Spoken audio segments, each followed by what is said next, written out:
ఏమండి కాగితం తెస్తాను, కొత్త కాగితం. ఏమైందండి? నువ్వు ఉద్యోగం ఇంటర్వ్యూకి పోతే ఇంత డల్గా ఉండవేంది? రిజెక్ట్ చేశారండి. నీ ఉద్యోగాన్ని రిజెక్ట్ చేశారా? ఉన్న ఉద్యోగాన్ని. డిగ్రీ సరిపోదంట ఆ ఉద్యోగానికి. అవునా?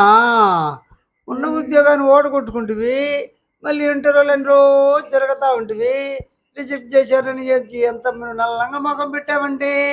ఏం చేయను, జాబు ఖర్చులు పెరిగాయి, జీతం సరిపోవట్లేదని వేరే జాబ్ ఎత్తుక్కున్నాను, పోయాను.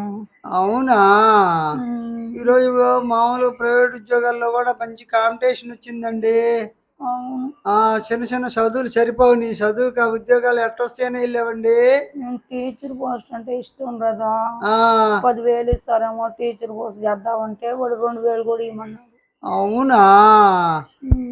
మేము మామూలుగా ట్రైనింగ్ తీసుకోవాలా? ఎట్లా చదువు చెప్తావని? ఎల్కేజీ పిల్లలకి రాకుండా ప్లే క్లాస్ వాళ్ళకి చెప్పమన్నారండి. అవునా? ఏబిసిడీలు. సరేలే, ఉద్యోగం రాలేదని భయపడగాకలే, నేను చేస్తున్నా, సరిపోద్దులే.